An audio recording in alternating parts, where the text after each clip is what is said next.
तो इस नए फॉर्मेट में आपका स्वागत है, जहां पर हम सबसे पहले हफ्ते में हुई कुछ बड़ी स्टोरीज को डिस्कस करेंगे। उसके बाद हम अपनी मेन स्टोरी को डिस्कस करेंगे, जहां पर हम देखेंगे कि क्या गांधी जी ने हिंदू कम्युनिटी को एक कमजोर कम्युनिटी बनाया। और फाइनली इंडिया के लेफ्टिस्टों के बेवकूफाना कमेंट्स का एक कंपाइलेशन भी आपको दिखाएंगे। तो आइए शुरू करते हैं। हेलो और शाम शर्मा शो के इस एपिसोड में आपका बहुत बहुत स्वागत है। मैं हूं सेकुलरिज्म का सीईओ शाम शर्मा। आज मुझसे जुड़ने के लिए और आज का ये एपिसोड देखने के लिए आपका बहुत बहुत धन्यवाद और आप सबको एक सेकुलर प्रणाम। आइए इस हफ्ते की बड़ी खबरों को देखते हैं। तो ministry of youth affairs and sports ने एक नेशनल यूथ फेस्टिवल ऑर्गेनाइज किया था इस हफ्ते, जहां पर उन्होंने हिस्टोरियन देवदत्त पटनायक को एज अ स्पीकर बुलाया था। अब ये बड़ी सरप्राइजिंग चीज है, क्योंकि देवदत्त पटनायक बहुत लोग जानते हैं कि काफी बड़े एंटी हिंदू हिस्टोरियन हैं।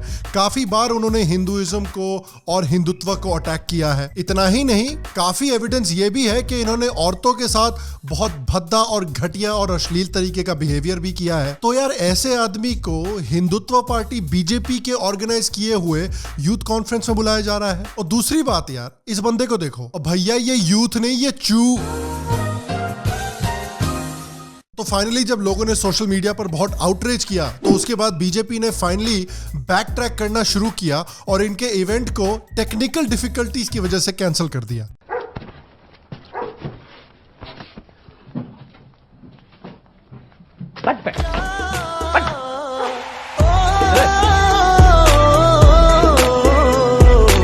और ये तो आप जानते ही, बीजेपी की पुरानी बीमारी है। जो लोग बीजेपी से नफरत करते हैं, उन्हीं से सबसे ज्यादा बीजेपी को प्यार है। अब बेचारे बीजेपी सपोर्टर घबरा रहे होंगे कि पता नहीं कल क्या होगा।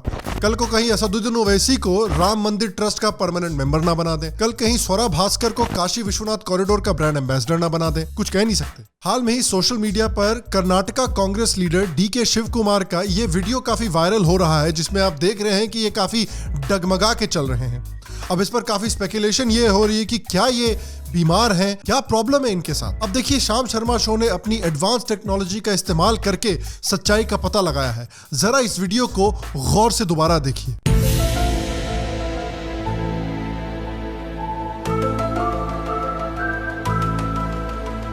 पता चल गया डगमगाने का राज। इस हफ्ते कई सीनियर पुलिस ऑफिसर्स ने पब्लिकली आकर ये कहा है कि पंजाब गवर्नमेंट की गलती है और पंजाब गवर्नमेंट की पुअर प्लानिंग की वजह से प्राइम मिनिस्टर मोदी का फिरोजपुर में सिक्योरिटी ब्रीच हुआ था। लेकिन इतने बड़े बड़े सीनियर पुलिस ऑफिसर्स के स्टेटमेंट्स के बावजूद साउथ दिल्ली की लावण्या जो है वो अभी भी कह रही है कि भैया, उन्होंने अगर गूगल मैप्स चेक किया होता तो ये प्रॉब्लम होती ही नहीं। गलती इनकी नहीं है, गलती इनके पिताजी की है। देखिए, लावण्या फ्रॉम साउथ दिल्ली कह रही है कि भाई, अगर इन्होंने गूगल मैप्स यूज किया होता तो ये प्रॉब्लम ही नहीं होती। मैं तो कहता हूं कि अगर लावण्या जी के पिताजी ने कॉन्डम यूज किया होता तो ये प्रॉब्लम ही नहीं होती। हाल में ही खबर आई है कि केरला ने 9 लाख रुपए लगाकर एक 2 स्टोरी का स्कूल बनवाया है मल्लपुरम डिस्ट्रिक्ट में। लेकिन जिन लोगों ने इस बिल्डिंग को बनाया है, वो लोग इस बिल्डिंग में सीढ़ियां लगाना ही भूल गए। अब भैया, दुग्गल साहब से यूट्यूब पे आर्किटेक्चर सीखिएगा तो यही होगा। हाल में ही कन्हैया कुमार का ये इंटरव्यू काफी वायरल हो रहा है और इन पे सेक्सिज्म के आरोप लगाए जा रहे हैं। टीम प्रेसिडेंट कौन है? सोनिया जी। अच्छा, प्रेसिडेंट ही है वो। अच्छा, ठीक है। वही प्रेसिडेंट। नहीं तो उनसे मुलाकात नहीं हुई? नहीं, मैं नहीं मिला। एक ख्वाहिश तो होगी। वैसे ख्वाहिश आप तो ऐसे पूछ रहे हैं जैसे ये सवाल, आप इस तरह के जो क्वेश्चन है ना, हमारी उम्र देख करके पूछिए। अच्छा, क्यों? ठीक है, मेरा कहने का ये मतलब है कि हमारी ख्वाहिश भी जो है ना उतनी ही जवां है जितना किसी एक ऑर्डिनरी नौजवान का इस देश में होता। अब देखिए, आप लोग नाराज हो रहे होंगे, कह रहे होंगे कि भैया ये तो सेक्सिज्म है। कि देखिए यार, ये कांग्रेस है। कांग्रेस अगर ज्वाइन करना है तो कांग्रेस के संस्कार भी सीखने पड़ते हैं। और कन्हैया कुमार भी बेचारे कांग्रेस मेंबर बनने के बाद कांग्रेस के संस्कारियों के संस्कार सीखने की कोशिश कर रहे हैं। क्या तकलीफ है इसमें? पंजाब चीफ मिनिस्टर चरणजीत सिंह चन्नी ने सोशल मीडिया पर यह फोटो शेयर की, जिसमें कि वो बैठकर चाय पी रहे हैं खेत में एक जर्नलिस्ट के साथ। देखिए, यही तो डिफरेंस है चन्नी जी में और मोदी जी में। मोदी जी 10-15 प्रोटेस्टर्स को देख के फिरोजपुर छोड़ के भाग गए, और चन्नी जी की बहादुरी देखिए कि खुले खेत में बिना किसी प्रोटेक्शन के जजंतरम ममंतरम के चामुंडा के साथ बैठ के चाय पी रहे हैं। इसको कहते हैं बहादुर आदमी। इंडियन गवर्नमेंट ने इस हफ्ते फिर से अनाउंस किया है कि वो सीएए को नोटिफाई नहीं कर रहे हैं, बल्कि और 1 हफ्ते का एक्सटेंशन मांग रहे हैं। यार कसम से बेचारे इंडियन पब्लिक की सीएए का इंतजार करते करते करण अर्जुन की माताजी वाली हालत हो गई है कि मेरा सीएए आएगा, मेरा सीएए एक ना एक दिन तो आएगा। मेरे बेटे आएंगे, करण अर्जुन आएंगे? नहीं आएंगे। जमीन की छाती फाड़ के आएंगे, आसमान का सीना चीर के आएंगे। जब तक देश में लॉकडाउन की स्थिति है तब तक नहीं आएंगे। इस हफ्ते एक इंटरव्यू में राजदीप सरदेसाई ने इंदिरा गांधी को दुर्गा माता से कंपेयर किया और इस कंपैरिजन के बाद मैंने सोचा कि भले ही आप इस कंपैरिजन से एग्री करते हो या ना करते हो, लेकिन मॉडर्न इंडिया में भी कई एक्चुअली पौराणिक कैरेक्टर मौजूद हैं। For example Bhasmasur, for example Vibhishan, for example Kamdev, for example Manthara, for example Dushasan and for example Dhritarashtra. तो आइए अब हमारी मेन स्टोरी की बात करते हैं और हमारी मेन स्टोरी फोकस करती है हिंदू कम्युनिटी के रेपुटेशन पर। फार्मर्स प्रोटेस्ट के समय से आपको हिंदू कम्युनिटी के बारे में इस तरह के बयान तो याद होंगे।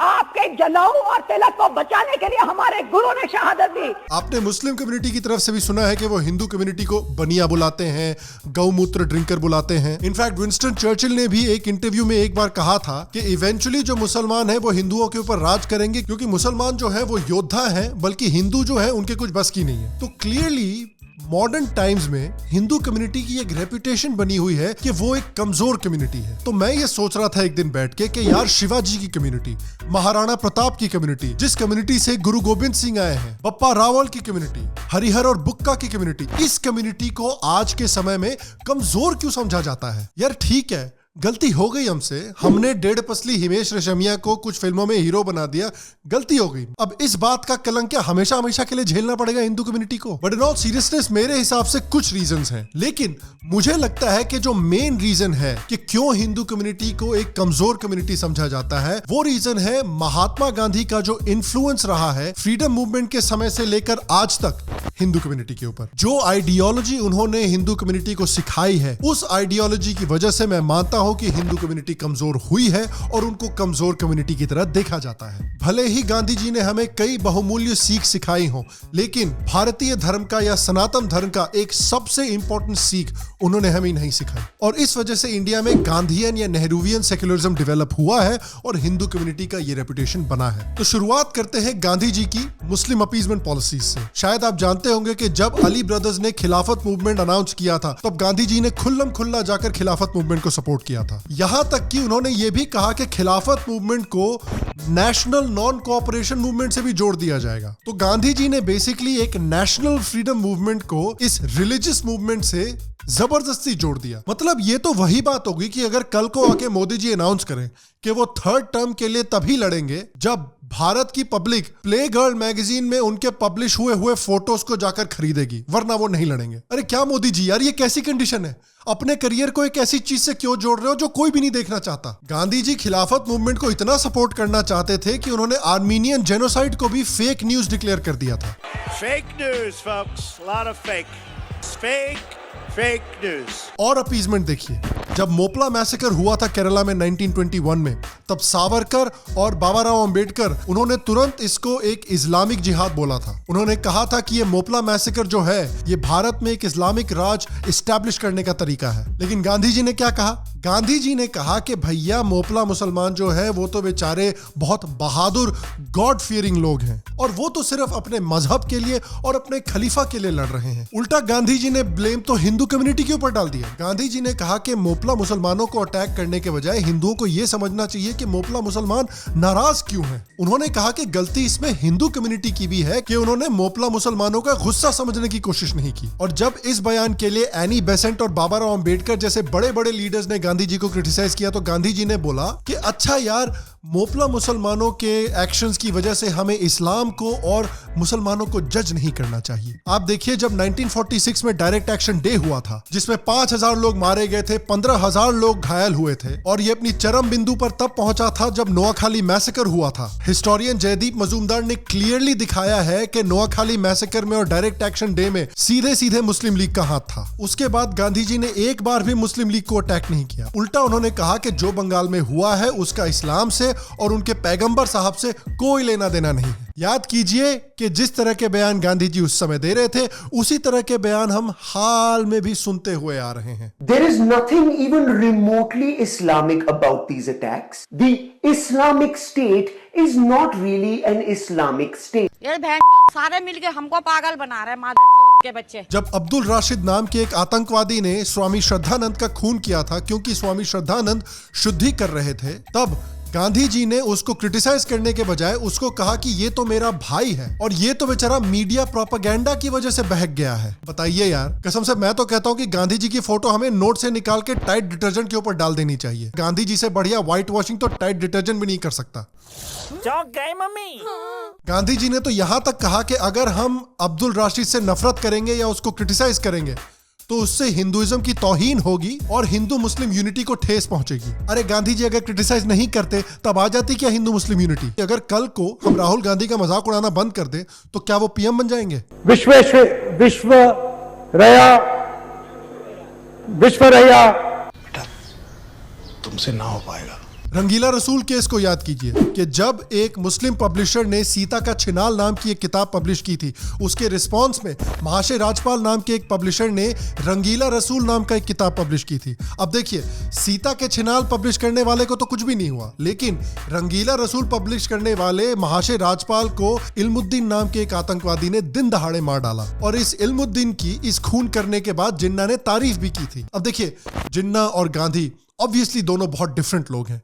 एक बैरिस्टर है जिसके एक्शंस और स्टेटमेंट की वजह से भारत का पार्टीशन हुआ और लाखों लोगों की जाने गई, और दूसरा जिन्ना है।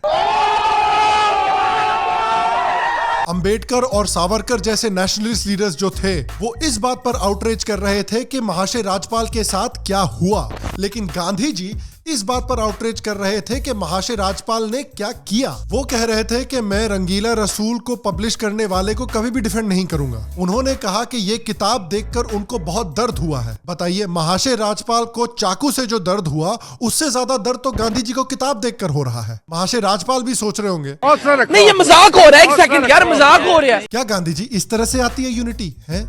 ये यूनिटी तो उतनी ही फेक है जितना अनुष्का शर्मा का झूलन गोस्वामी वाली फिल्म में एक्सेंट फेक है। तो आप देख सकते हैं कि गांधी जी को कुछ खास प्रॉब्लम नहीं थी जब मुसलमान हिंसा करते हैं। उन्होंने तो ये यंग इंडिया में आर्टिकल लिखा था जिसमें उन्होंने यहां तक कहा था कि अगर अफगानिस्तान का अमीर ब्रिटिश के ऊपर हमला करता है तो वो उसको सपोर्ट करेंगे। लेकिन आप इन स्टेटमेंट्स को कंपेयर कीजिए उनके स्टेटमेंट से जब इंडिया के नॉन मुस्लिम्स अंग्रेजों को भगाने के लिए अंग्रेजों के खिलाफ हिंसा कर रहे थे। 1909 में जब इंडियन रेवोल्यूशनरी मदन लाल ढींगरा ने कर्जन वायली को मौत के घाट उतारा था, तब गांधी जी ने कहा था कि वो मदन लाल ढींगरा को कभी भी डिफेंड नहीं करेंगे और मदन लाल ढींगरा को एक कायर भी कहा था। गांधी जी ने तो जलियांवाला बाग करने वाले जनरल डायर को माफ भी कर दिया था। उन्होंने कहा था कि उनके दिल में जनरल डायर के लिए कोई भी नफरत नहीं है, बल्कि वो तो जनरल डायर से पर्सनली मिलकर उनके दिल तक पहुंचना चाहते हैं। बताइए, अगर जनरल डायर का बस चलता तो वो 2 मिनट में गांधी जी को भगवान के पास पहुंचा देते, लेकिन गांधी जी इनके दिल तक पहुंचना चाहते हैं। कसम से आज अगर गांधी जी जिंदा होते ना तो कसाब और हाफिज सईद के दिल तक पहुंचने की कोशिश कर रहे होते। जब सरदार उधम सिंह ने पूरे इंडिया के लिए जनरल डायर को मारकर बदला लिया था, तब गांधी जी ने उनकी भी निंदा की थी और कहा था कि जो उधम सिंह ने किया है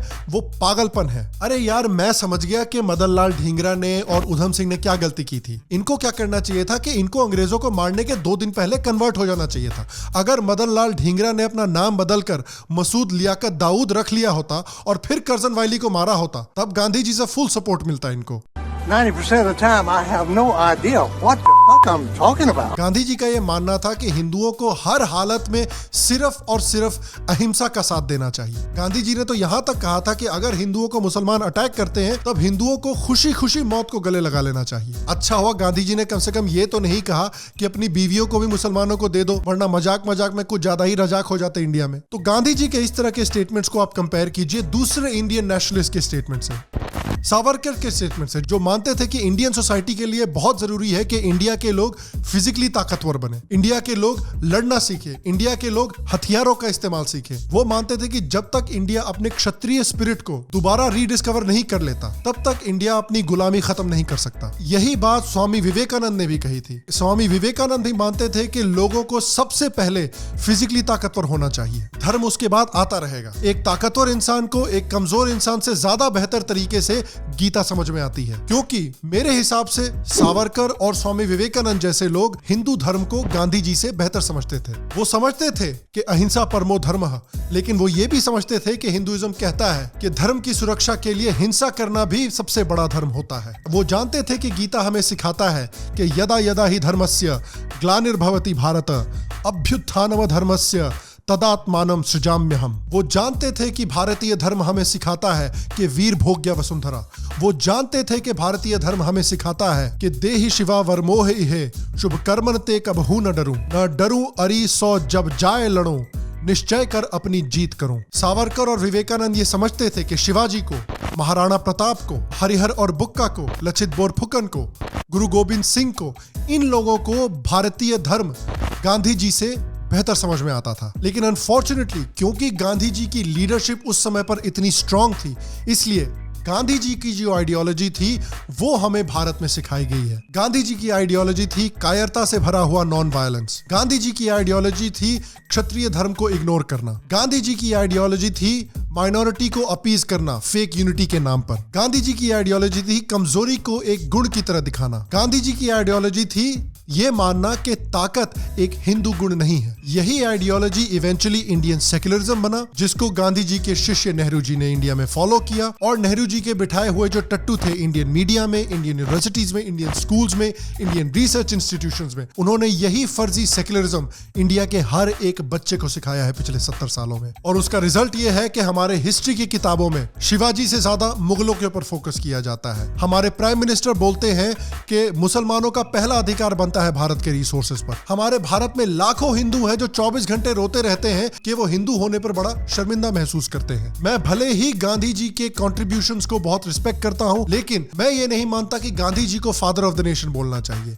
मेरे हिसाब से father of the nation Shivaji को बोलना चाहिए, क्योंकि शिवाजी को हिंदू धर्म समझ में आता था। शिवाजी ने हिंदू पदशाही बनाई और शिवाजी ने सही मायने में भारत को इंडिपेंडेंस दिलाया है। और उन्होंने एक ऐसा साम्राज्य बनाया जिसने मुगलों को नेस्तनाबूद किया और ऑलमोस्ट पूरे भारत को घुसपैठियों के चंगुल से छुड़ाया। और according to British prime minister Clement Attlee, उसी धर्म की वजह से भारत को भी इंडिपेंडेंस मिला। उन्होंने कहा कि भारत को इंडिपेंडेंस मिला सुभाष चंद्र बोस की इंडियन नेशनल आर्मी की वजह से और इंडियन आर्म फोर्सेस में 1946 में रिवोल्ट की वजह से। उन्होंने कहा कि गांधी जी का इंपैक्ट इंडियन इंडिपेंडेंस के ऊपर बिल्कुल मिनिमम था। तो मैं आपसे जानना चाहता हूं कि क्या आप मुझसे अग्री करते हैं कि हमें father of the nation Shivaji को मानना चाहिए, और क्या आप अग्री करते हैं कि गांधी जी की आइडियोलॉजी की वजह से हिंदू कम्युनिटी को एक कमजोर कम्युनिटी माना जाता है? हां या ना नीचे कमेंट सेक्शन में अपने कमेंट्स मुझे जरूर बताएं। और finally Shyam Sharma show presents and now leftists say dumb shit on the internet. Bathinda लौटकर या दिल्ली लौटकर भी फिरोजपुर की रैली को फोन से संबोधित कर सकते थे।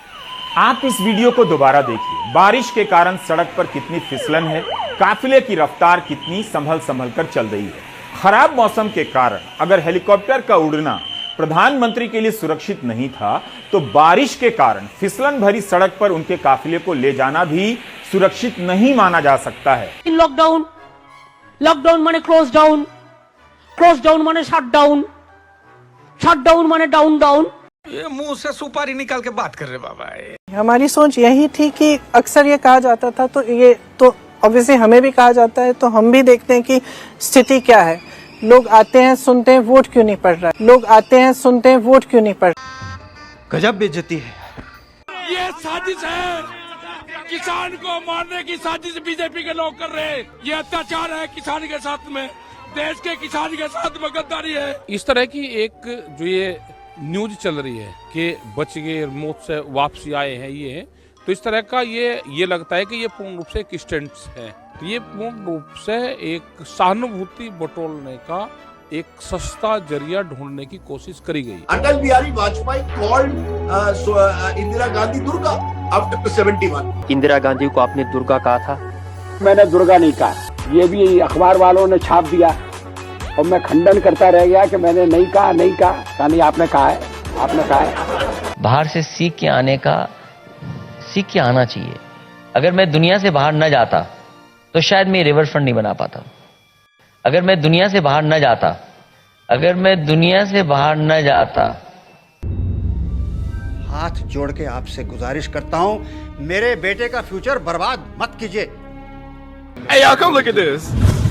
अगर मैं दुनिया से बाहर न जाता तो शायद मैं रिवर फ्रंट नहीं बना पाता। क्या बोला तूने? अगर मैं दुनिया से बाहर न जाता।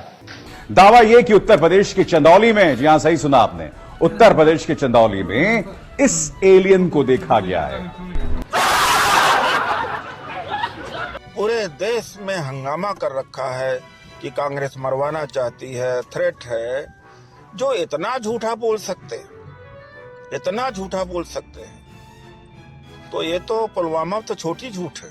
तो इसलिए मैंने कहा कि पुलवामा इन्हीं की साजिश होगी, क्योंकि सत्ता की भूख इन्हें कुछ भी करा दे सकती है। और पुलवामा में जो कामयाबी है, पुलवामा में जो हमारी कामयाबी है, वो इमरान खान की क़यादत में इस कौम की कामयाबी है।